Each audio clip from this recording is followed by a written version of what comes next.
Party people, well, welcome once again to the Party of One podcast, the actual play RPG podcast where the gaming table is always set for two. I'm your host as always, Jeff Stormer, and this week on the show, I'm joined by Michael Turrentine for a game of Against Time and Death. Michael is one of the stars of the show World Gone Wrong, a fictional chat show about friendship at the end of the world. Malik and Jamie were roommates when the world ended, now separated by half the country, literal acid rain, werewolves, aliens, the list goes on. They start a chat podcast to stay in touch and work through the increasing uncertainty of their new apocalyptic reality. Each week they tackle topics like, should I change my office hours to accommodate vampire students? What if the body snatcher that took over my ex is nice? And when did kudzu start humming like that? Malik and Jamie are trying to help. You can find World Gone Wrong wherever you get your podcasts. You can also find a link to the show in the show notes. We sat down to play Against Time and Death, a two-player game of war, self-discovery, and connection across all of time and space. Two organizations fight to shape the multiverse in their own image. Their operatives weave their way through time and space, making changes throughout the vast swell of history, trying to tip the balance of probability in favor of their masters. If either side is victorious, a phase change will roar through the multiverse, perfecting all of reality for one side, making it inimical to the other. It is a total war across all of reality. You are an operative wholly devoted to one or other of these two organizations. More than that, you are the best, a virtuoso of manipulating the weave of the multiverse. Your power is immense, you wield it with precision and catastrophic force based on the needs of your mission and your own inclinations. You are about to meet your match. Players take turns setting the scene, describing their operations, and writing letters to one another, exploring their growing forbidden relationship. Will one side defeat the other, or will you choose a more dangerous path together? It was a great game. We had a blast playing it. You can find more information about Against Time and Death at ickbat.itch.io or check the show notes for more information. And with all that said, let's go ahead and throw it over to me in the past so that he can get started with the show. Take it past me. Thanks, future me.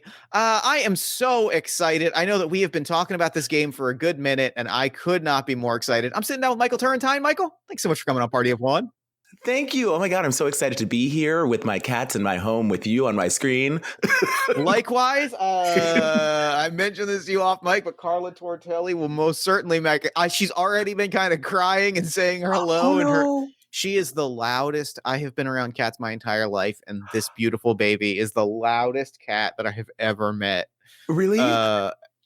It's what I love about her more than anything. She is as much of a ham as I am, and so we are very much two of a kind in terms of loud, demanding attention 24/7. Well, Milo and Buffy, my cats, are the first cats I've ever owned. I've always had dogs, and my apartment doesn't allow dogs, so I was like, let's try cats. And I don't know what I was doing before. I love I love all animals, but cats they're angelic and weirdos. they're weird little guys, and yeah, for as much as they have common traits, every cat that I've met has such a big, defined, and weird personality that yes. It speaks to me on a fundamental level as a weird little guy. There's a commonality there that I feel very strongly about. As a fellow weirdo, I hear you. I'm so happy to be sitting down for this game. I think this is going to be a blast. But before we get into that, why don't you take a moment, let our lovely listeners at home know about what you've got going on. You might want them to know about. Yeah, well, I'm Michael Turrentine. I'm an actor, writer, activist in Chicago, Illinois. Currently, I'm on a podcast called World Gone Wrong by Audacious Machine Creative, and it is on its fifth season. We're recording the sixth season right now. It's about two best friends who are recording a podcast across the country of the U.S. during the apocalypse. And I know that sounds really terrifying, but it's actually, the apocalypse is like vampires and werewolves and aliens and a Bermuda Triangle that's moving. It's just cute and weird, and the Fae comes up at some point. So if you want to listen to an apocalyptic podcast that is funny, this is the one for you.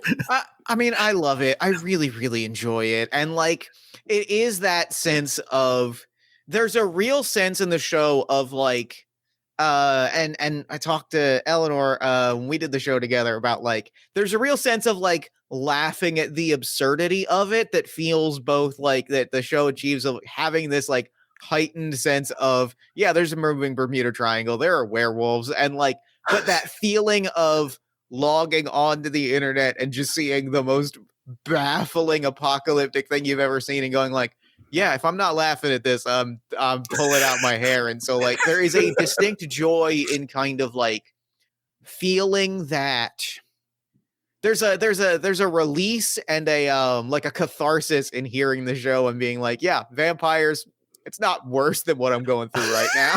Yes. Isn't the world wild and I still have to go to work? Like all of that stuff. Yeah. So it's fun. And I have the privilege to work with a really good team. I'm one of the actors on the show. So it's a blast. It's really wonderful. And speaking of wonderful, we've got a game today that like I have been feral clawing at the walls of my enclosure about for some time. We are playing Against Time and Death. This is a game about a duet game of war, self-discovery, and connection across all of time and space. It is like very markedly inspired by How to Lose the Time War and other kind of stories about people on opposite sides of conflicts that are on a scale beyond human comprehension. And we are going to be playing two agents on opposite sides of that grand conflict who are either going to be enemies or lovers or find a respect or destroy the cosmos as we know it.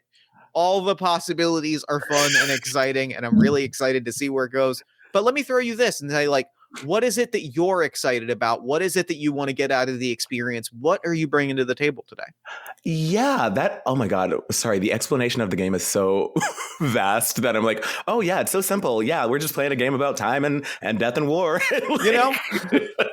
But honestly, that's a great question. I think my answer to that is I have a connection to human connection intrigues me, or connection in general. And this was a game when I was looking through things that we could play today. I was like, this is a game that seems to be some like we create moments, and I'm very, very excited about creating moments, whether they be good, bad, destructive. These agents become best friends. Like I'm really intrigued by what could happen, and I haven't played role-playing games before, so I like this. It makes me wonder why I haven't. This is you are speaking my language. You are singing words of joy into my heart. Like getting to, I mean, genuinely and truly, and I've said this a million times in a million places, but like getting to show this thing that I love more than anything in the world with people is my life's great joy and passion. Nothing makes me happier than being able to go like, let's tell a story, let's create a moment together, and let me show you where my brain lives 24/7. Yes. Like there's genuine magic in that experience. Oh my gosh. And what a world that you exist in constantly. This is really cool. It makes me so happy. It makes me so fucking happy. And yeah, that experience of like finding like very human connection in extraordinary circumstances is something that I am always very, very drawn to. Of like, we are going to be describing and imagining the most elaborate and like all-consuming experiences that one can envision.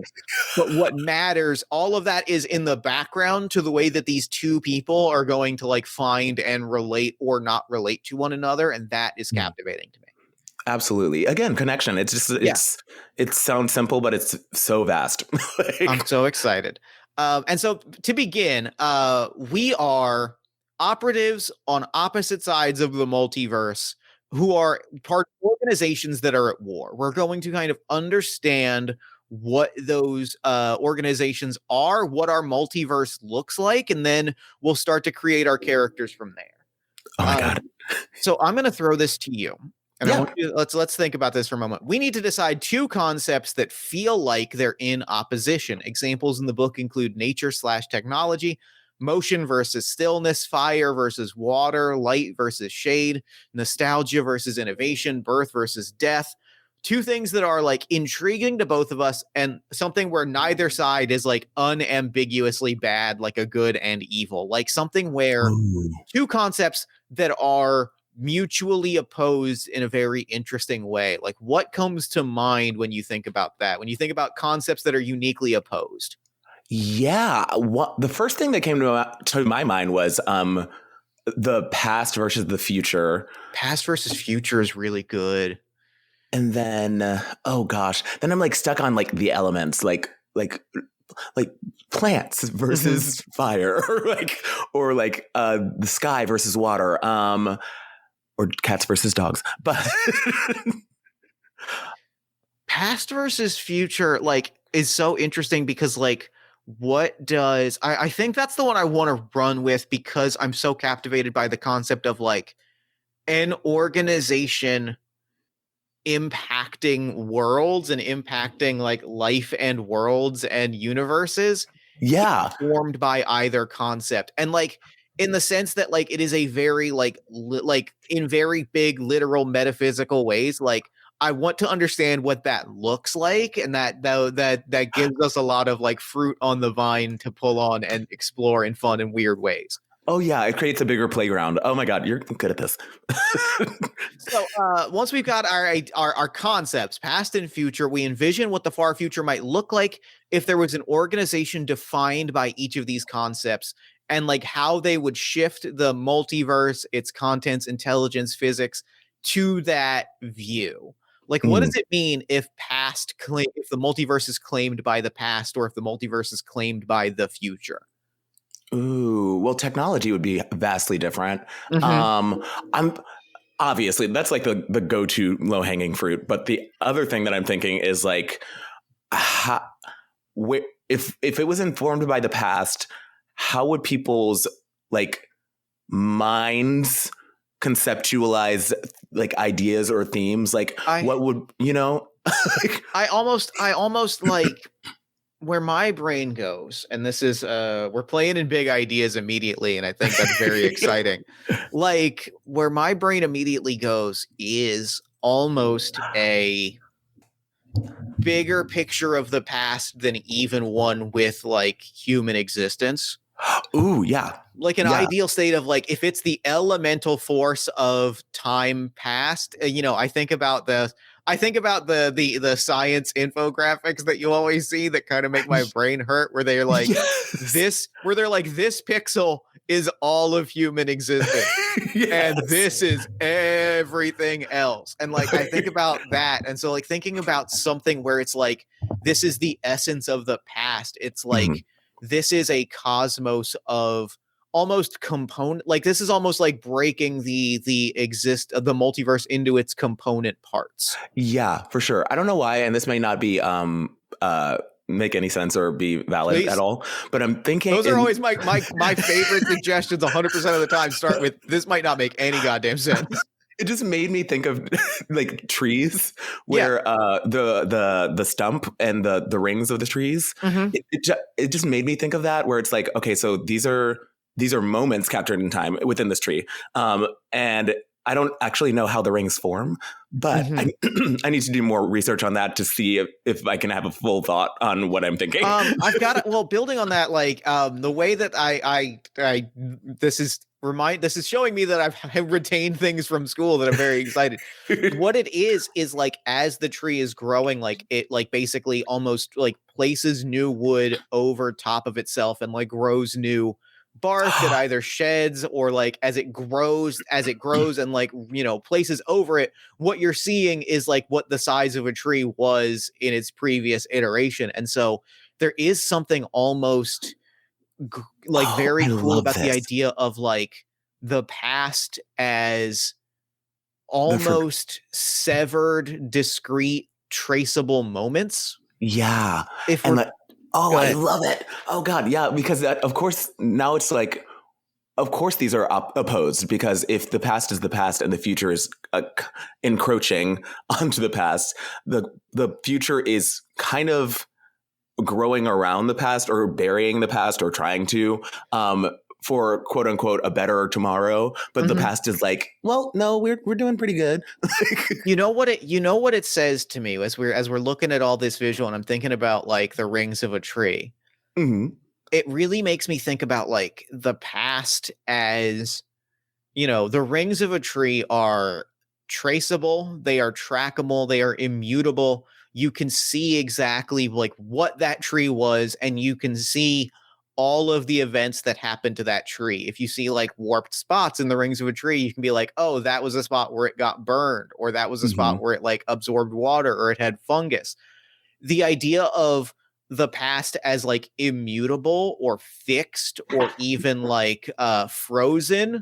versus, you know, thinking about the future, you know, taking it the other direction, thinking about the future as a concept, the Mm-hmm. idea of a future that is infinite number of things, and the idea Mm-hmm. of like a future that is changing and different and like shifting versus a past that is very like these are the events that occurred that Mm-hmm. cannot be changed, it cannot be altered. Like there's something very captivating there. How do we feel about that?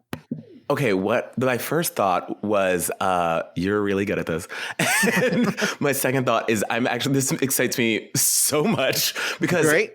the themes are so, of both past and future are so, like, they're not good or bad. They're just Mhm. kind of existing. Yeah. And whatever entities live in both create the good or the bad of each multiverse.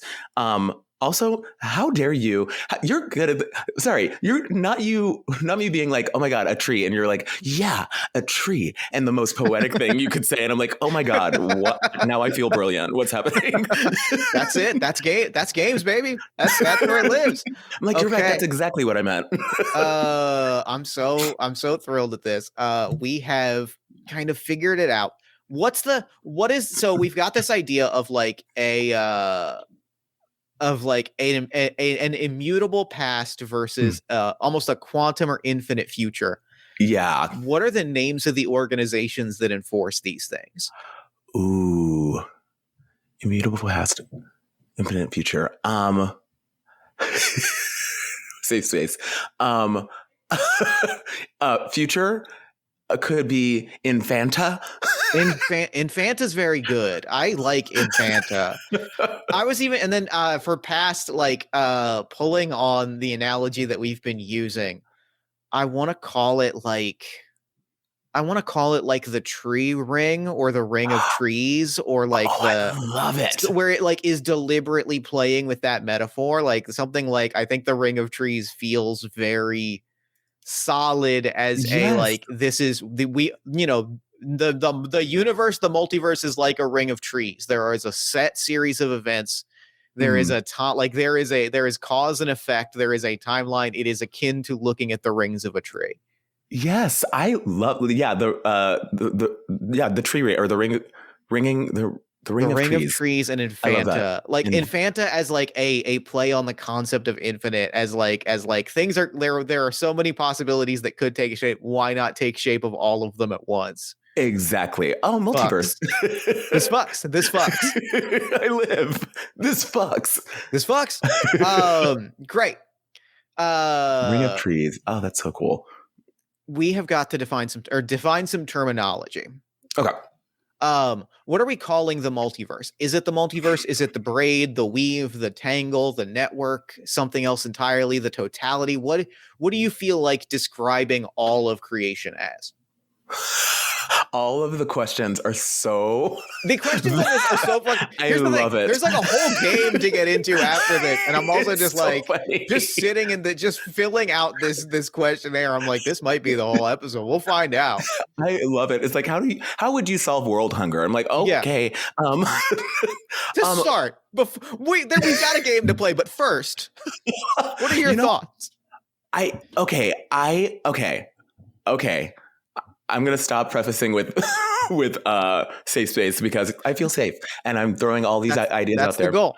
I'm thinking music. I'm thinking music terminology. I'm thinking like, because the first thing you said was great, like braid, but I'm like like different notes, different like a chord. The multiverse could be called like different chords or different not a beat.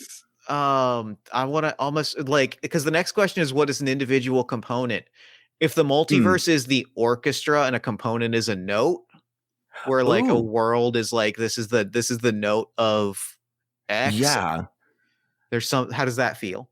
I like that. I like it a lot. Yes. Great. How do you describe traveling to the past? It's gotta be Ooh, upstream, backwards, upwards. Counting down feels very good with a like count, like keeping count, but like counting down feels good with like a musical theme. I like that a lot. And Absolutely. then counting up gives you the exact opposite for like traveling forward. I really Future. like the musical motif that we're pulling on. Same. Oh my gosh. Thank you. Because then what do you call it when something has changed in the universe? What do we call it? When something changes. Okay. I would say a pulse. Pulse It is good. pulses. Each pulse that I like that. Like, or like, because actually, like, that makes me want to change. You saying that has put into my head of like even more than a note. I think if we call an individual world or like component of the multiverse a beat, there's a lot of play in that word that feels really powerful to me. I agree. Yeah, the beat. And then like changing something is what's the term for when you like change the beat or shift the beat? Oh, I should know this. Oh, you know what? This is what Google's for. This is what Google exists for. Musical beat change terminology. It is syncopate. Syncopate. Yeah. Okay. So you syncopate something to change something, and then you halt it or pause it to destroy something altogether. Arrest. You arrest it to destroy. That's fucking great. It's like it's taking a rest. And then each mission or job is a measure, right? Each mission or job is the measure that we undertook to arrest a beat. God, I think what it is. I truly think this is the Dragon Ball Z fan within me, where like I love when all names all follow a specific like theming pattern. Yes. Nothing hits harder to me than when you get a theming pattern and you're like, aha, a bunch of terms come on. It's going. Yes. Also, love Dragon Ball Z. Didn't know you were a fan. We're best friends. Oh, it's my everything. It is my I showed my wife a random episode, and then we sat down and watched all like 600 episodes of Dragon Ball Z, Dragon Ball Super in like the span of a month. Nothing brings couples closer together than Dragon Ball Z. Legitimately watched it rewrite both of her brain in real time. We went and saw Superhero in the theaters. It was the best experience. Oh, really? Oh, that was a frog in my throat. Really? Oh my God. Like seeing it, we saw it on a Friday afternoon. We snuck out of work. We took the day off. We saw it around a bunch of like the most fired up teenagers that like, and that's, I think, the ideal theme to watch any anime in a theater, right? Is like screaming at the screen alongside a bunch of like high school kids and being like, fuck yeah. Yeah, we all get it, right? We all get it. Oh my God. Take me back to Dragon Ball Z. You know what? Scrap all of our ideas. Yeah, the multiverse is Dragon Ball Z. We're going to put this aside. We've got some other things to focus on here. Which of our two factions do you want to fight for? And here is the big question. This is the big question. I think I will fight for the Infanta, the future. That feels great. I really, the Ring of Trees feels like I got visions of this, which is great. What's a single word that you want to link to your, like, what's your agent's name? A single word that maybe has a thematic link to the concept. It's probably an alias, but like, what is your agent name? I promise I'm going to answer this really quick, but it reminded me of an audition that I had where I had to sing something from my book, and the the music director said, all right, so you sang songs from the show. Do you have songs in your book? And I was like, yeah. And she said, what song in your book completely represents yourself and the art you want to create for the rest of your life? And perhaps the past self that you want to hold dear to your heart. And I said, I got it offhand. Sure, I'm locked in. And I said, what I heard was, what song do you want to summon your ancestors? And I was like, girl, I don't know. Like, what? That's a big question. But I have been in this room for 2 minutes.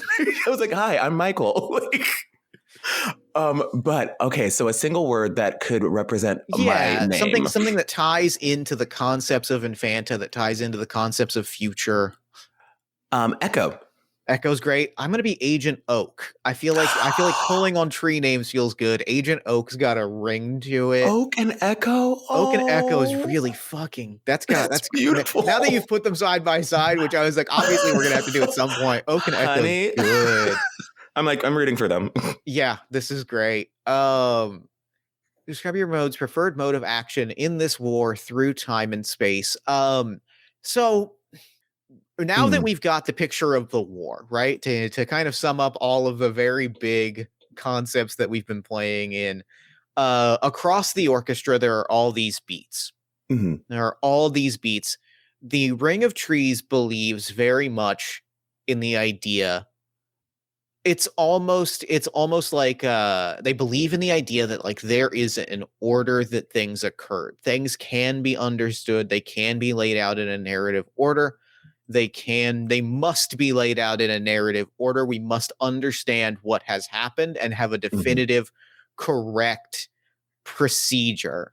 And I almost, when I describe that, like the idea of an agent of the Ring of Trees is almost, it's very captive. Like the thing that jumps into my head that's very captivating is like almost espionage or spycraft by way of accounting or bookkeeping. It's very much like going into a place, examining it on like a microscopic level and going, this is the undeniable order of events. This is what has come before. This is what had to come before this. This is what has to be the next step.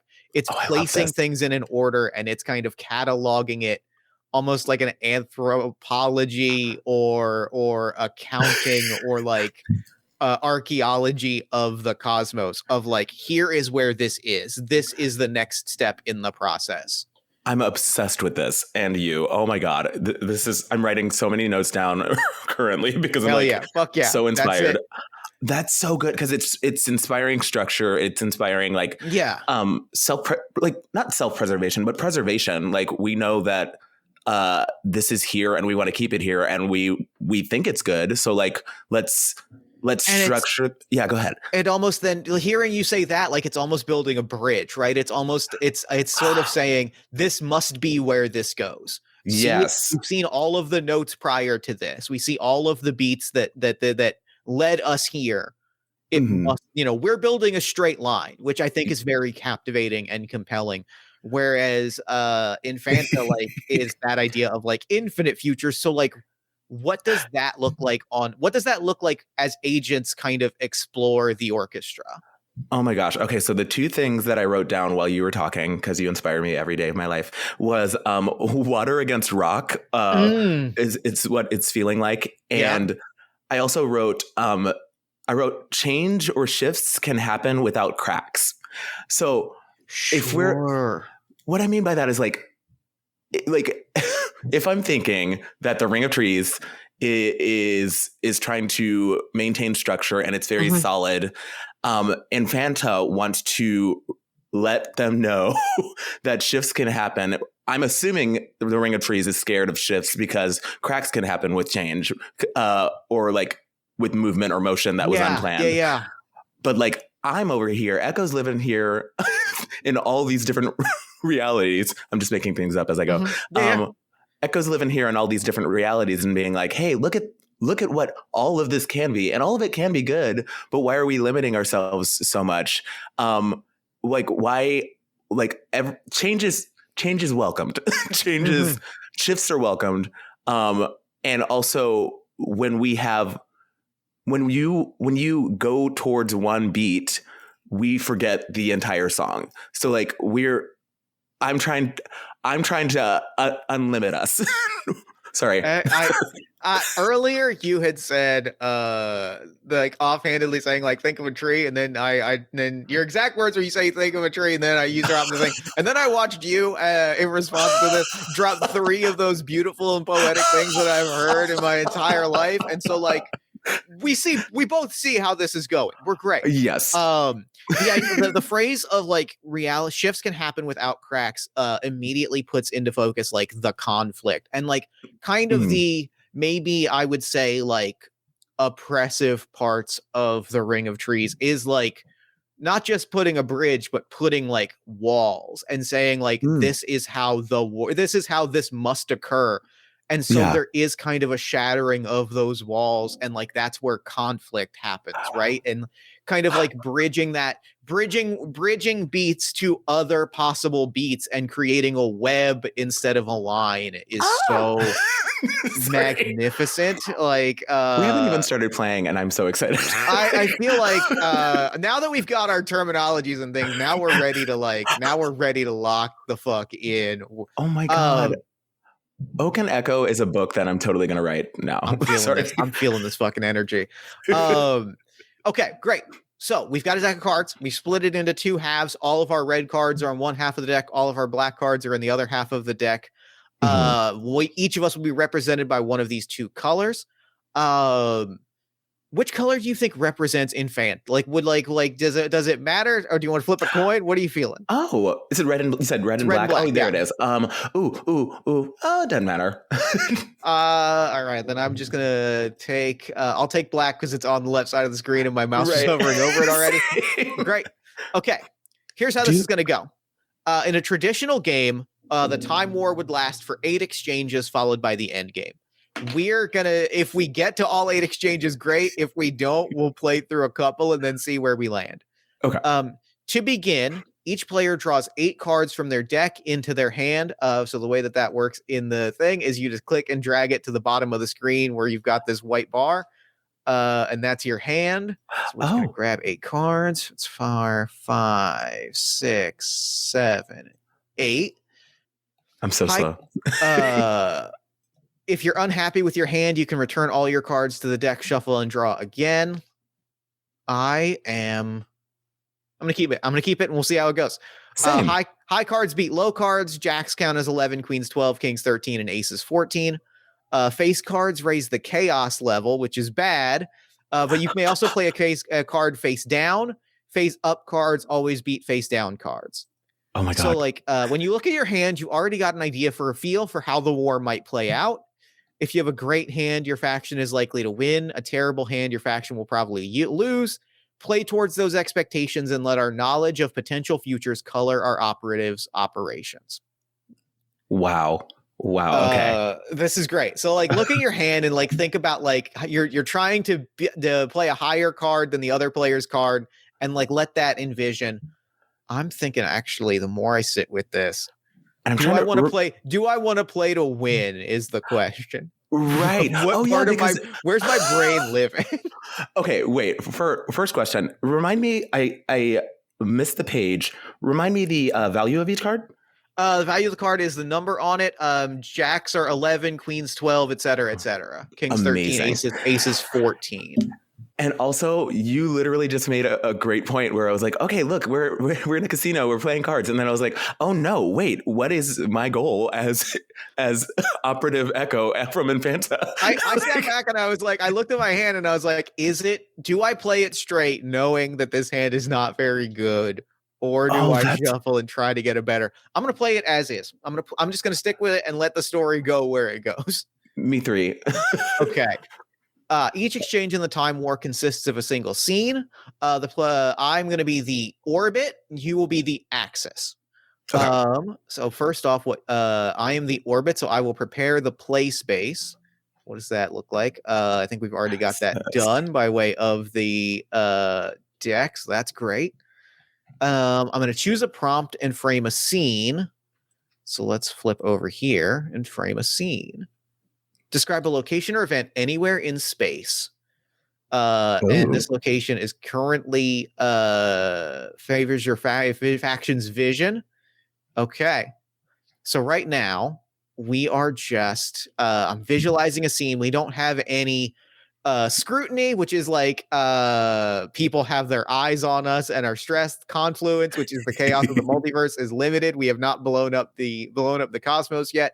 So where are we in time or space? What is the beat that we begin on? This is am captivated. Okay, I'm gonna throw big, because in describing sort of where we started the Ring of Trees description on this idea of like Earth before life, the world before cosmos, the moment that is exciting to me for our interaction is the moment that is exciting is specifically a beat, one of many beats in which the first fish has stepped onto land. That first evolutionary moment where a fish walked out of the fucking water. A world of a world of cooling seas and growing mountains and exploding volcanoes that has just arrived at a place where the first thing has the first fish has evolved into a point where it's walking onto land. That's our scene. That's where we meet. That is where we are set. That is our location, which means I'm going to throw to you and say, what's the task that you have traveled to this place and time to complete? Describe your actions, including any internal monologue you wish to share, right up until your apparently successful completion. What is at this moment, the moment of like first life, first evolution, first, like this big evolutionary moment in like a pre-dinosaur early life Earth. What is Echo hoping to achieve, and what does that operation look like? Oh, I think you might be muted. Oh, no, I'm not hearing you. Why am I not hearing you? This is... Hello? There we go. Oh my gosh, my mic was muted because I got too excited and I pressed the mute button accidentally. Oh my god, I really hope that you have not been like that. No. Okay, good, because I've been on at least one podcast where I was muted. Like I had muted my mic and just spent 20 minutes being like, why the fuck is everyone so rude to me? No one's saying anything. They keep cutting me off. What is happening? Okay. I'm obsessed. Okay, so on mute, I was actually very loud, and I was like, okay.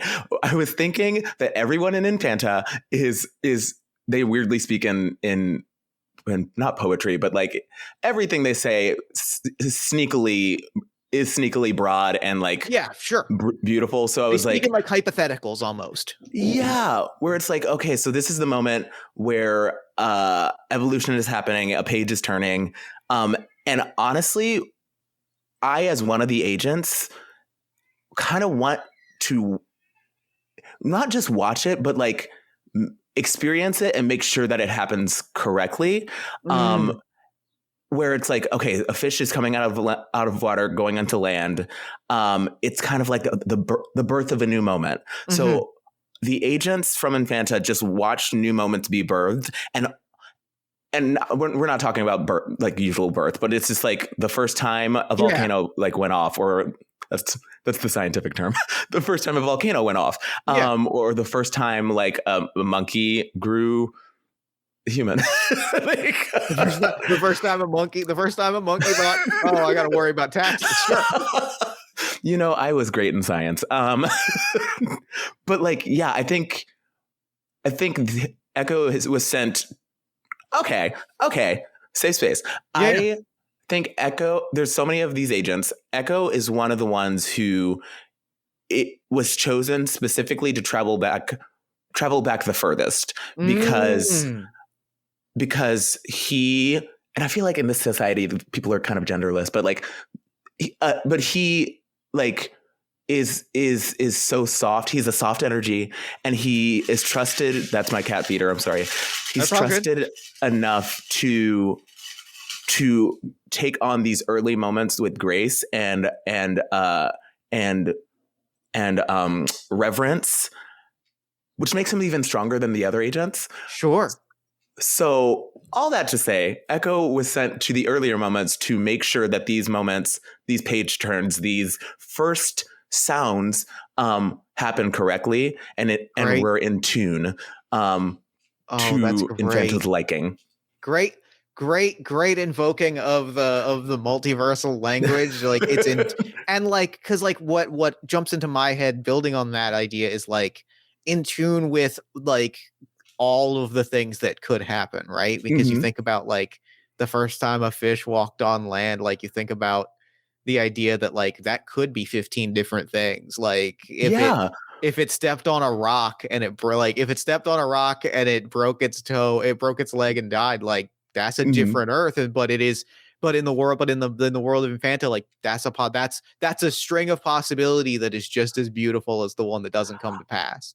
Oh my God, that is a fabulous point, because nothing feels wrong. Where it's just like, okay, this could happen, but also seeing the moment and like allowing and seeing the moment and seeing where it could go and reveling in where it ends up going is kind of incredible.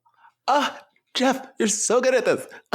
Yes, exactly. Did I answer the question? I kind of just went on a poetic You're watching rant. the moment. You're seeing where it's taking shape. So play me. So now slap down in the spot that says red played. Slap down the card that represents your attempt at like maintaining this, your attempt at like taking this in, cataloging it, watching it, taking in the possibility. You know what? I'm gonna. Oh, and I can put it down, face down or face up. Okay, throw your card here, face down when you're trying. I'm gonna do face up. No, okay. I'm gonna do face. No, I'm gonna do. Wait, what would Echo do? That's a great question, and I think like card game strategy, Jeff. It feels to me like playing it face down is specifically like I've either got a bad card or it's a card that might impact gameplay in a specific way. Like it might drive confluence or get like scrutiny on us, and I don't want that to happen. Or it's I've got a bad card and I might just throw this, and I'm going to throw this in just on an off chance. Oh, you know what? I'm gonna start strong. I'm gonna play here. Okay. But I want to play face up. So I played a red 9 of diamonds, and I thought process here is just like, okay, we're here. It's a big moment, but it allows for the possibility of any more outcomes rather than like, I want this specific outcome to happen exactly as it is, if that makes sense. Yeah. Let me double check. There's also a narrative. So there is a narrative play to if I play my card face down, and I'm trying to decide because there's something so juicy about. So at this moment, I'm going to play a card to describe the way that this plays out. I'm gonna the consequences of this, the after effect. I'm gonna judge the outcome of your operation, and then I'm going to. Traditionally, this is a letter writing game where we would sit back and write a letter, but I think that this will just be kind of we'll improv it and we'll just like riff on what the letter says roughly. But like the idea of I will play the card to describe the response, and specifically the Ring of Trees response, and also Agent Oak's response to this. Mm-hmm. And here's the rub. If the orbit, which our roles swap each turn, if I play my card face up, I have chosen to fight the war. If I play my card face down, I disengage from this conflict for this exchange. The context of your game and the letter you write communicates whether this is a temporary surrender, an offer to the Axis operative, or a response to the Axis operative's own actions. With what you have described, this idea that this is a moment where Echo has specifically gone back and is watching this happen and is watching this moment occur and is absorbing this, I'm taking a really big swing immediately. I'm playing this face down. Oh my God. I think there is an immediacy, and we've set up this conflict so readily. This feels like a good moment to immediately take the swing and say, like, this fight is not occurring. Okay. Because I think the letter that I take To my esteemed rival, Agent Echo, I should have gone on the offensive. I had every opportunity to enforce the will of the Ring of Trees at this moment. You were there. This was an evolutionary inflection point that was going to color an entire beat and all of the subsequent beats that will follow. And I watched you arrive here. I was ready for a battle. I was ready for an operation. I was ready to see the chaos of Infanta laid upon this world and for it to become a web of possibility. And instead, you sat back and watched and you took it in. And damn it, if that's not the exact same thing that I would have done. I couldn't take the shot. I couldn't make the move. I couldn't give the strike. So instead, though you did not see me, I sat back and we watched together. It was a hell of a moment. I hope that little fish thing, I hope it makes it. Signed, your enemy is always Agent Oak. Okay, not the first letter making me tear up. Let's fucking go. That's the you game, better go baby. off. Yeah, go off, sir. Go off. Okay, we are here. We are here. We are creating a song, and you. Oh my God, we're okay. That's it. Things are moving. I'm obsessed. That's it. That was beautiful. Holy crap. Holy shit. What the frick? Let's go. Okay. Wow. Okay, what happens next? Because I'm floored. Let's see. Each operative has a scrutiny score. So now we interpret the cards. We played it face up or face down. Face up cards represent your efforts to win the war or the default action of the game. Face down cards represent your attempts to take a different path, an offer which may or may not be taken up by your rival. We judge the results of the scene. There are 3 possible scenarios. War is if we both play our cards face up, which did not happen. Mm-hmm. Disconnection, which is one player played their card face up, the other played their card face down. That is what has occurred here. One operative has opted out of fighting the war. The other operative has not responded in kind. So in the event of a disconnection, what occurs? Place a face-up card on the Time War track. Infanta has claimed a win. And my scrutiny goes up by 1. So it goes up to a scrutiny of 2. Gotcha.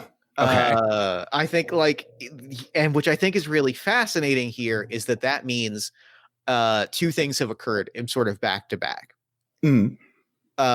Really exciting. 2 things have occurred back to back.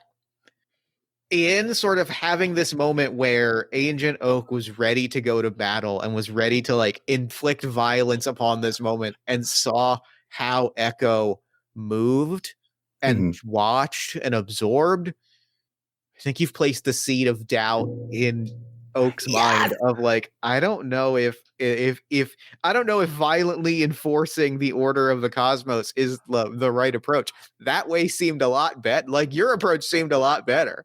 I don't know if that's going to linger because now all eyes within the Ring of Trees are on me and going hey, what the fuck happened? There's so much pressure on you. Oh gosh. God. That was 1 round of the game. Fuck. That's insane. I am still my heart is racing. That's it. Let's go. I can see it. Okay. Which now means we go back to the top. It is your turn to be the orbit. I will tell you what your options are. If we go to, what is it, page 20? Page 20. Where is it? Playing the game. If you go to page 22 in the book, there's some options to set the scene. You've got some options here, which are my scrutiny is 2+. So you can either describe the location of an event in space and time, and I'll describe the operation that's occurring, or we can see a moment where I am called in to explain my actions and talk to leadership. I don't want to do that to you, but Okay. okay. Starting location or event anywhere in space and time. Okay, so okay, the first moment was the first fish walking on Yeah. land. Um, And we can so go in wait, any direction, place, or whatever. Just like tell me a place in time or somewhere in the cosmos or like a moment in the multiverse, and then I describe what we're attempting to do in that moment. the weirdest thing was I wanted to go because okay, Echo is again going to moments that are either early on or like Mhm. very, very simple but broad. Yeah. And my first thought was this might be even traveling backwards, but like the Traveling first, backwards is great. Traveling forwards is great. Like all of the yeah, above are on the table. I mean, this is time travel. This is some time travel, multiverse travel shit. Anywhere and everywhere is on the table. I was like, just like I want to like watch a star be born. Fuck. Yeah. Just- That's yeah. Is Let's that, yes. just simple. That's the thing. I love it. I love that simple in this game is watch a star be born. Yeah, I'm Um, like discovering that originally I was thinking like Infanta is like just this operation that is like fighting for different webs to be strung. yeah, But now I'm realizing Infanta is kind of just kind of like they're just existing for moments to be created. right. And I think You that's know? kind of they're awash in the sea of chaos and possibility, and we are like enacting a will, which Yeah, like is it's so not bad. captivating. Are so which is so captivating. And now it's drawing me towards very specific cards in my deck, which I'm very Oh, excited about. oh God. Okay, so My we are. So I describe it. Okay. yeah, the Okay. star. So We've seen it. We're seeing a star being born. yeah, it's like it starts off as like a vast darkness or a vast nothingness, and is Echo there? Echo's here, right? Yeah. Okay, Echo's just kind of floating around, um, Or I guess breathing like I in. guess you decide if Echo's there because Oak is about to undertake a mission at this Oh, that's right. location. You know what? Echo is there. Yeah, I want Echo to be there. Okay, great. um, but I think he's far off. I think he knows how big this star is going to be. So like he sees in the distance this like little spark of a moment start to occur.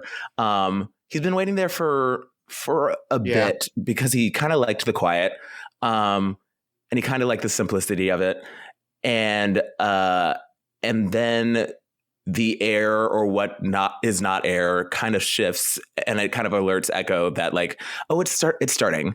And Echo takes a breath of not air and just like watches as I tell you, watches as I can fill in the rest of that sentence. I've got my card oh, to draw Jeff, what are you about because to do? I think that's so exciting is to see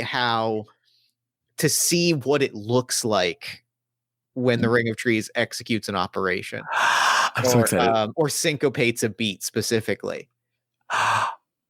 You see as you are watching the star be born, you see the twinkle in the distance. You watch the star come to life, and then your senses and like if you look at it from the right angle, which I think you are trained to as an agent, Mm-hmm. there is it almost looks like the cosmic equivalent of like annotation like Ooh. dots popping up and then like a little Mm-hmm. like a graph or a diagram of all of the inevitabilities. I'm Mm-hmm. playing Ooh, here a that's good. 10 because I think that like Echo or Oak arrives in this ship which looks like a tree specifically, like is sort of like a Love. pulsating moving tree with a big one of those big I'm certain that they've got a term, but like the hole that's in the middle of the tree Yeah, yeah, yeah. which is where the agent sits as the tree kind of like warps in shape and writhes around and I sit in the hollow of the tree and you see all these annotations of inevitabilities just taking shape as Oak like calmly takes notes of this star will birth a planet. This planet will birth life. This life will destroy itself. Ooh. Will destroy itself under these terms, and like watching a cause and effect arc for the Mhm. life of this star taking shape is unfolding in front of you and is being prescribed upon this star in front of you. Okay, Jeff. Let's go. Amazing. Okay, you know what? I am going to play a card face up. Okay, that means that we are going to war. And I'm going to play a 3. Okay, yeah, great. So, wait, so I can describe this? Yeah. Describe the the aftermath of the operation, and then you're gonna write the letter in response. I'm obsessed with this game. Okay, so Echo sees the vast tree pulsating near this star, and knows that something big is going to happen / is supposed to happen. He also knows that there's a familiar energy on the tree. What a fun sentence. And he pulls, or he tries to decide if he's going to stop this operation, which I am assuming is to stop this tree from being born, or to stop the star from being kind of cataloged. Star, yes. And he starts to move towards the operative's ship, and then stops and kind of watches again. And he watches as this ship successfully, like, how do they do it? Hi, Cat. Like, hello. I like kind of plots the future of this star. Like you kind of watch you just kind of watch as sort of it's almost this like ethereal thing that is only visible to you as an agent, but like you watch a timeline get attached to this star that will come to pass. Yeah. Oh wait. Oh my God. Okay. Sorry. Clarifying question. Yeah. Oak's mission currently is to stop it, right? Or Oak's mission is to like apply this timeline. Like if you're watching the star be born in an Infanta driven world, like that star, any number of things could happen. And Oak's mission is to say, no, these are the things that will happen. Anything outside of this will crack. And so I'm putting the borders in place, putting the walls up that say, this is the arc of events that will occur. Any other possibility is wrong. Love this. Okay, so Echo watches as several paths, several lingering chords get silenced or quieted, and one or two chords start to come to pass as Oak's mission becomes more successful.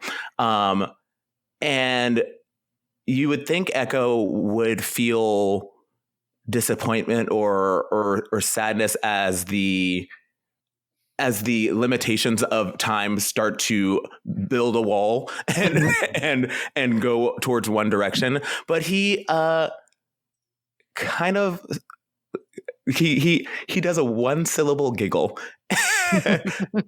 and watches it happen. Oh, and I can write a letter. Now you write a letter. Oh shit. Okay. Describe Echo's response to seeing these walls put up and those chords get silenced, and this one beat become the beat of this particular song. Oh, I love it. I'm gonna look something up real quick, and then I'm ready. Yeah, of course. Ha ha ha. Okay, ready? I'm so fucking excited. That noise just got me the most excited that I've been in weeks. Oak. A name, a word, one thing, meaning so many things. Do you know that? because I knew you before you were you. Oak, longevity, oak, strength, oak, structure, oak, protection, oak, rooted. You represent life and structure and protection. And I see you. I do. And I know you saw me. I know you saw me when the gills disappeared and became feathers. I know you'll see me when a cry from the first human comes to pass. And I know most of all that you'll see you at the end of this.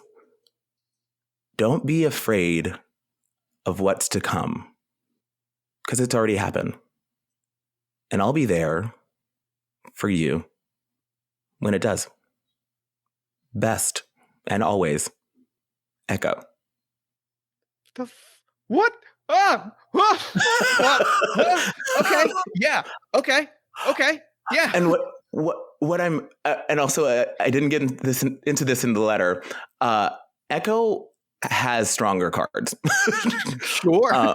Echo has some strong technology, but like fighting is not Echo's form of, or like fighting through strength is not Echo's form of like battle. It may be his colleague's form, but like Echo's kind of like okay, hey you. And I'm realizing that Echo has seen it all. And that's so exciting. The fact that that feels, that adds such a wrinkle to Infanta as a concept of like all things not, it's very chaos theory. It's very Dr. Manhattan from Watchmen. It's very like all of it happening at once is very like that. It's very Arrival. It's very Arrival. It is very it's very Arrival of like, oh my god, past, present, and future are not just like spatial possibilities, but the fact that they are all laid on top of one another.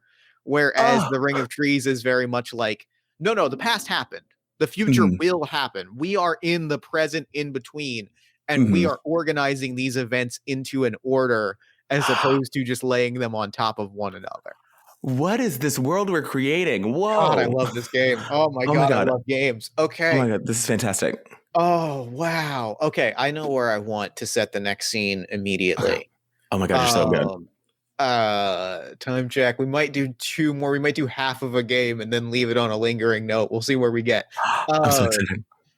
Okay. Wait, did anything happen with the war? No scrutiny. No. Okay, got it. Yeah. Okay. You won the scene, which means that I placed the card up, or I won the scene, which means I placed the card up here, which means we are neck and neck in the war. We discarded our cards. I want to pull on the thread of what you said, and I want to put a spin on it because I think there's a hyper specific spin on what you said that is so juicy that it's got real legs that I want to like throw just like the fish. I want to throw a curveball at you and like let you sit with it. I want to see the moment where the first human cries out, but the curveball I want to throw on it. This is the first human who is born in space. Oh my God. This is the distant future of like a beat of humanity. When humanity has taken to the stars. I'm obsessed. And this is the cry of the first healthy child who will live their full life and will like come of age and live a like healthy, natural life and die of natural causes in space, like entirely off of Earth. I'm gonna cry. that is the moment that is where Infanta finds himself. Like that's the moment that's the Cosmos moment that I want to say. Like this is huge. That's the thing of like that's the moment that you have been dispatched to. What does that operation look like? How dare you? Wait, literally the mission is to see this baby die. Go off. Oh, and these are the hard moments in time. Well, and that's the thing, is like it's seeing the baby born, seeing all of the possibilities of its life. Like it is it is that they're, this is a moment of, I think what draws me to what draws me to orbit moments, Mm-hmm. what draws me to operation moments when I'm thinking about putting operations dispatch Echo to specifically. Mm-hmm. The thing that I am finding myself drawn to that I feel like ties into Infanta as an organization is moments of infinite like every moment is technically infinite possibility, but there are specific moments that like are planet or society or cosmos defining, Mm-hmm. where there are infinite possible worlds that like that every possibility from a given decision results in a world that is incompatible with the others. Yeah. If that fish walks on land and has a heart attack and dies, that world is incompatible with a world where it walks onto land, walks back into the water, and adapts in that way. Yeah. This baby Completely different. cries, the moment that this baby cries out for the first time, the Mm-hmm. world where this child goes back to Earth and never again looks to the stars is different than the one where this child, where their family continues going further from Earth and lives in the void forever. Like, Mm-hmm. those worlds are incompatible. Mm-hmm. And I Mm-hmm. think that's what draws me towards this scene. What does the operation look like? What is the task you have been sent here to complete? Okay. Weird question. Is this child, and I could be creating this myself. Yeah. Is this child just kind of floating? That's such a good. I Because my had thought. envisioned a spaceship, but like, talk to me Got about it. what your thought was. Okay, sorry. No, I heard child in space, and I said, okay, so literally we're right we're Oh watching God, this no! Oh baby. no! I meant like born like in a hospital on a spaceship. Girl, I said this is such a huge moment, and it's so sad. I was like, holy shit! No, Oh my God. much different vibe. On a spaceship, a child is born, but like in space. Oh my God, because that could have been. Oh my God, I promise I'm going to answer your question, because that could have been such a dark moment where it was like, No. what are the moments that Echo has to be sent to that are actually really hard to watch? That's interesting, and I'm going to sit on that. But but we're going to go to family in space on spaceship, hospital, hospital room. Echo appears within new technology that is recognized but not. Everything's familiar but not. It always is to Echo. And come on, I'm going to write this book. And Echo sees this. Oh wait, okay. The structure of birth has shifted for humans, so it's a lot easier for the birthing person to give birth. And Echo watches as this family produces this new babe. The baby takes in the room without eyes and without breath, but a little hearing. And after seemingly too long, lets out. Nope, doesn't even let out a cry. Breathes in first and then lets out a cry. And to the human ear, it's wretched. But to Echo's ear, it's a new song. Just like every moment it is. So the operation is to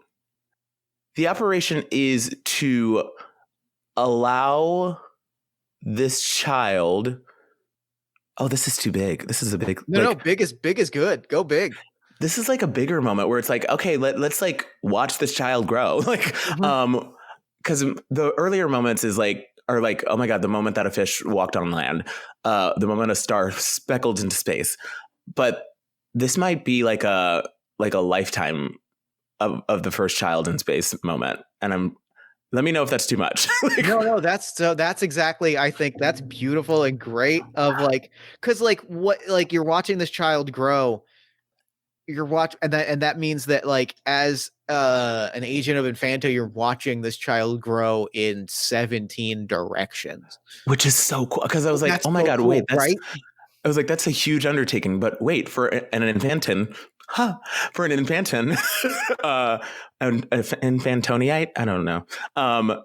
Those moments are actually he can do that while doing everything. Yeah, you're in this room, and in an instant, you see this child come back to Earth, this child go out deep into space, this child become a tyrant, this child become a Mhm. galactic savior, this child become an insurance salesman like who drives a mediocre car. Like you see all of these possibilities that are large Mm. and small and nothing and cosmic and seismic.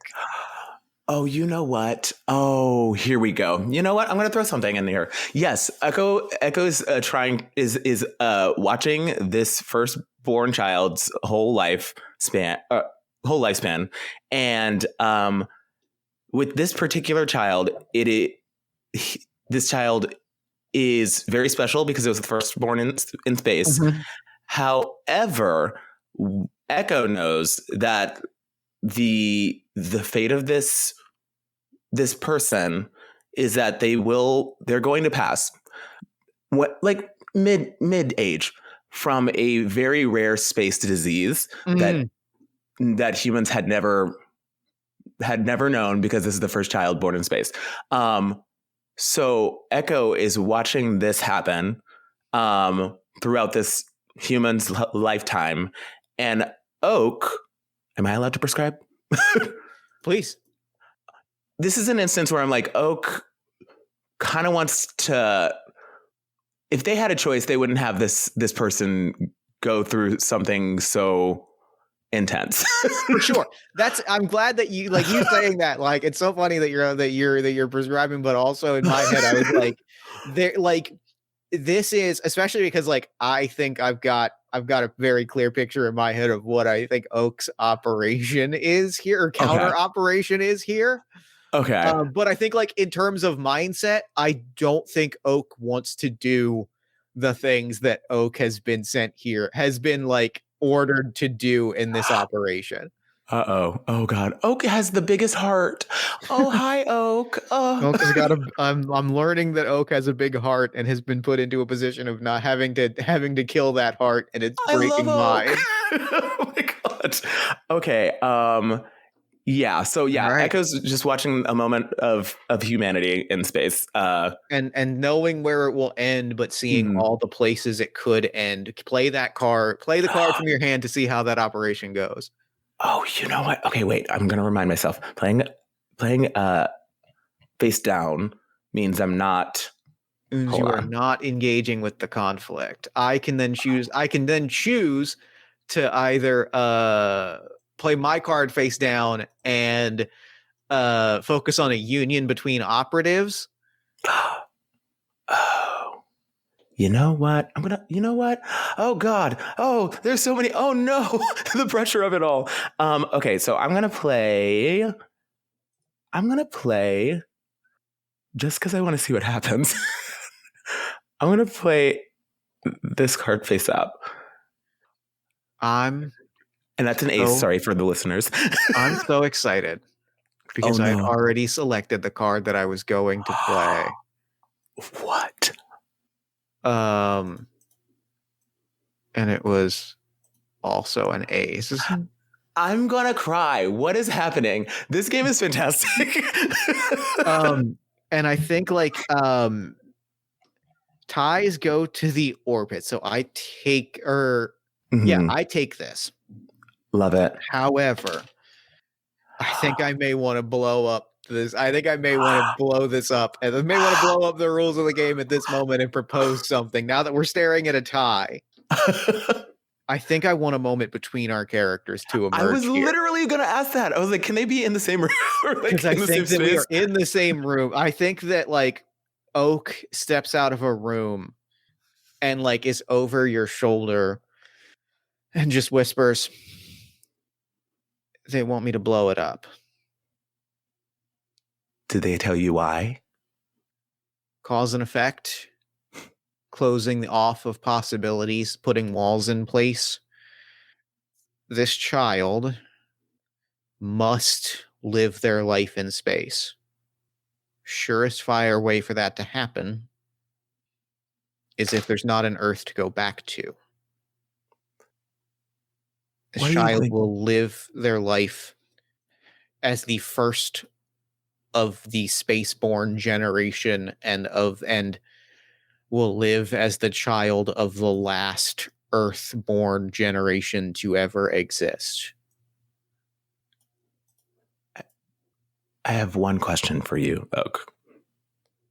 Do you see that as beauty? I see it as an order. I see it as, or I saw it as a necessary step to maintain the logical process of cause and effect. But if the logical process of cause and effect causes is this and requires me to push this button of maximum drama, Oak has a big red button on a little hand, like a little I'm fucking obsessed. detonator thing in his hand. I'm not sure that I'm gonna be able to do it. Time is poetry. Moments are always vast, no matter what we try to do. Even you, an oak tree, one singular structure, but what's underneath the ground? The roots that are growing in every single direction. What would an oak be without its roots? I think I look at this child, I look back at Earth, we see it in the distance. I look back at this child, I look around the ship. And I'm going to ask you, Echo and Michael, a simultaneous question. Do I put this down? If I do, I'm not coming back. But there's a whole lot of cosmos for us to see. Mm. And I'm putting this choice. This is a fucking so survivor's good. dilemma thing right now because I've got my mouse click button. My pointer is hovered over this ace. This is so good. And maybe I count to 3, and if you flip this, then we both flip our cards face down simultaneously and go into confluence, and then we decide if that might be the end of our story, or if we continue going in the war. Oh my God. You know what? Okay. 3, okay. 2, 1. Yeah, of course. Of course. The cards have been flipped. We have gone into confluence. Now, in a full 8-round game, what would happen is we would traditionally, Whoa. like, the fact that we played our cards face up would cause the end of the thing.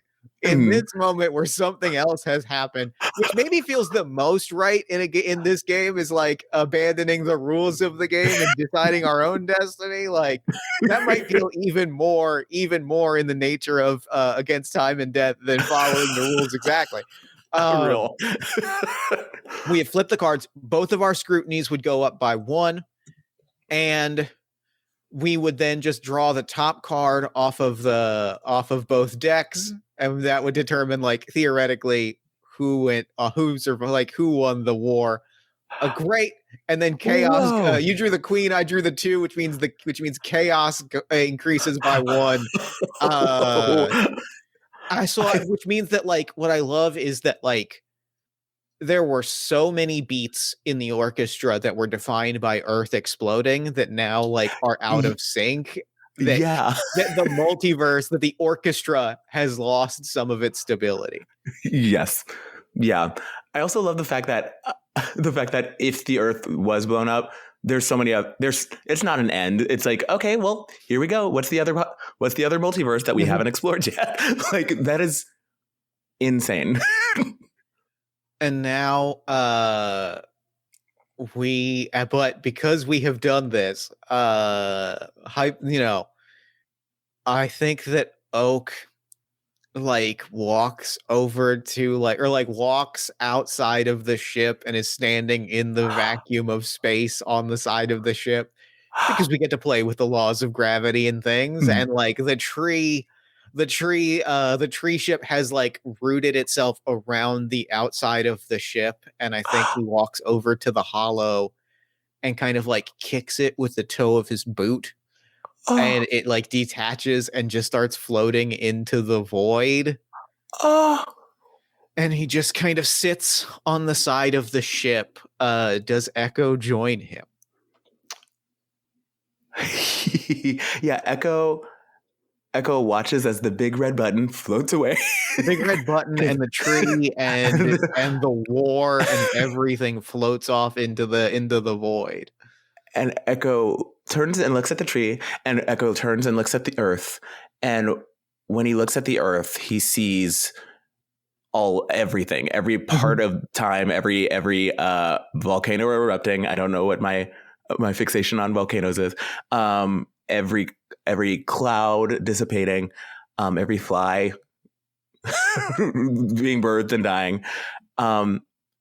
And he blinks and he breathes, and in that moment, I don't know how to describe this. He's communicating with his other operatives that it's done. It's done, and this particular Echo has ended for him. And he turns and looks at the tree, and in a weird echoey way, he dissipates and appears next to Oak on the tree. Oh, that's great. And I think like we're sitting like in the hollow of this tree and just like floating off. Mhm. And I think Oak like flips some buttons, or like I guess or like pulls on some leaves and roots and things, and like um looks over to Echo and goes, "We've got about 15 seconds before this tree and Agent Oak explode in a calamitous malfunction and are lost to the time and space ether." Which I guess is my way of asking, what do you want to go see next? And I guess the final question that I'm placing in your lap I kind of want to is leave it on a Echo. cliffhanger. Okay, there it is. There it is. I was like, was gonna say the question is Echo going to also go AWOL and disappear? But leaving that on an unspoken cliffhanger. I'm obsessed with the cliffhanger. That's so good. Oh my oh my god. god, What Jesus! a game. Whoa! What an experience. Also, I have to say, Jeff, okay, actor. You Okay, know you what? I actor. like I love playing games. Is truly what it Yes, is. brava, God, this brava. fucking rips. This was so much fun. Thank you so much for sharing this with me. Truly, thank you so much. I had no idea what to expect. I've never played a role playing game. Supposed to. I've been supposed to start D&D like campaigns several times, and I haven't gotten started yet. So like, this is my first experience doing role play. I hope that it was. Well, I hope that it was good. I hope that Oh, was it good? Was it a it's good a experience? blast. Oh my god, I'm it's so a happy. blast. Also, as an actor, I'm like, this is a playground. This is This is. this is a playground, and we're like, it's so that's the joy for me, is like, as a Mhm, storyteller, I love the act of sitting down in the imagination space and going like, let's just see where our impulses. I describe it very much as like, there is a distinct unmistakable magic. It's like not mhm, quite improv, it's not quite writing, but like mhm, watching people's creative impulses find a harmony and act in unison is mhm. golden. It is incredible. And there's something so validating about being in a space where you're like, well, I have this idea. And then the room's like, yeah, absolutely. And then this happens. And then like, you just feel kind of held by the group or by It's magical. It's by magic. you. Yes. So Oh, brava. Oh my God. That's what was your favorite moment from playing? Oh, breaking the rules.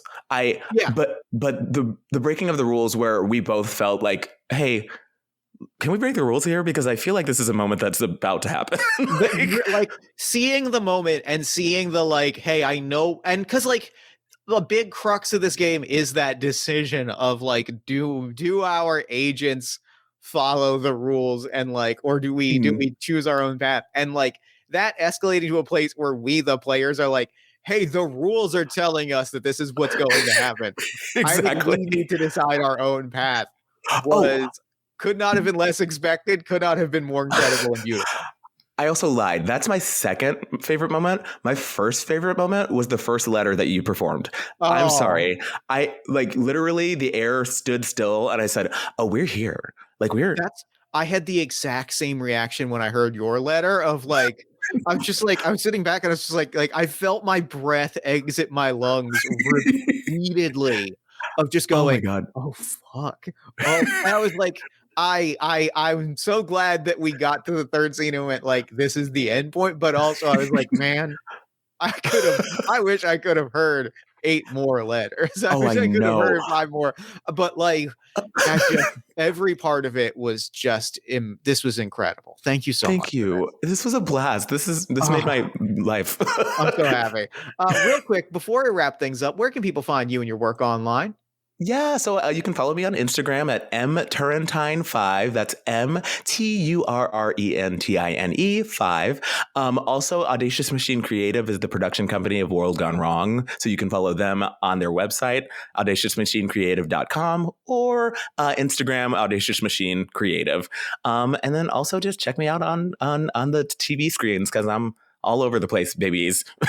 We love it. Man, this was fucking great. This was a blast. I'm vibrating in my chair. Thank you so much for this. Thank you very much for coming on the show. This was a joy. And for now, I'm going to throw it over to me in the future so that he can wrap up with the show. Take it, future me. Thanks, past me. And thanks again to Michael for coming on to the show. I don't have words. Like, that experience was, I said it on the episode several times, but like getting to introduce someone to the experience of playing a game, getting to explore someone's creative process in such a pure and unfettered way, like that was such a meaningful experience to me. And hearing the way in which Michael like gets captivated throughout that episode by like the experience of role-playing games, just... it was everything that I want this show to be. I could not be happier with this episode. This was an amazing episode, amazing recording, amazing experience. I could not be more grateful. Be sure to head to ickbat.itch.io to pick up your own copy of Against Time and Death, and be sure to check out World Gone Wrong wherever you get your podcasts. I genuinely think it's a great show. Like, I've loved everything I've heard of it. I think it's wonderful. It's charming. It's relatable. It's fun. There's incredible writing, incredible chemistry. I can't swear by this show enough. You can find us on pretty much whichever social media you prefer, at Party of One Pod or Jeff Stormer, depending. And if you enjoy the show and you want to support it, there's a lot of different ways you can do that. Subscribe to our newsletter at buttondown.email/partyofonepodcast. And join our Discord community at bit.ly/partyofonediscord. You can support us financially at patreon.com/JeffStormer or ko-fi.com/JeffStormer. You can give us a nice iTunes review, shout us out to a friend, give us some love on social media. You can buy some Party of One merch at bit.ly/partyofonemerch. Or if you're looking for more great podcast content, you can check out All My Fantasy Children, which is a character creation, storytelling, and world building podcast that I make with my best friend in the world, Aaron Catano Saez. We take a listener submitted prompt and spin it into an original fantasy character, populating a shared universe one story at a time. You can also check out Yazeba's Bed and Breakfast, which is an actual play about a heartless witch, a cozy house, and the many people making their homes inside. Both of those you can find wherever you get your podcasts. Party of One is, as always, produced and edited by Jeff Stormer and Jen Frank. Music for the show comes from the song Infinite Lives by Mega Ran featuring the D&D Sluggers, and the Party of One logo is by Evan Rowland. If you'd like to inquire about advertising rates, coming on the show as a guest, or about press coverage of the show, you can email me at partyofonepodcast@gmail.com. And unless I am mistaken, that is all we do here. So until next time, thank you so much for listening. Remember to fight the forces of fascism every single day. Remember that self-love and self-care are radical and defiant acts of resistance. And as always, party on, everybody. Never gonna die.